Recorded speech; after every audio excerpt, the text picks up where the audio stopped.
ఏలూరు జిల్లా కుక్కనూరు మండలంలో సుమారు 40 కిలోమీటర్ల మేర రోడ్డు నిర్మాణ పనులు అర్ధాంతరంగా నిలిచిపోవడం వాహనదారుల పాలిట శాపంగా మారింది. రోడ్డు తడపకపోవడం వల్ల ఇప్పటి వరకు తరచూ ప్రమాదాలు జరిగాయి. బస్సులోని ప్రయాణికులు, వాహనదారులు కళ్లల్లో దుమ్ముపడి పలు ఇబ్బందులు పడుతున్నా పట్టించుకునే నాదుడే కరువయ్యారు. బిల్లులు రాలేదని కాంట్రాక్టర్ రోడ్డు నిర్మాణ పనులు మధ్యలోనే ఆపేశారనే వదంతులు వినిపిస్తున్నాయి. దానికి తోడు రోడ్డు తడపకపోవడం బట్టి చూస్తే ఆ వదంతులు నిజమేననిపిస్తోంది.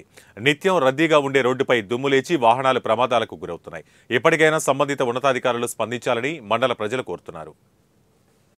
ఈ దుమ్ము లెగటం వల్ల బ్రేక్ కొట్టడం వల్ల కనపడక ఇదిగో కోరిలో కొట్టుకొని పోయింది. ఫ్రెండ్స్, దయచేసి దీని మీద అందరూ దృష్టి పెట్టాలని మనం చేస్తా ఉన్నాం. ఈ కాంట్రాక్టర్ తో కూడా మాట్లాడండి.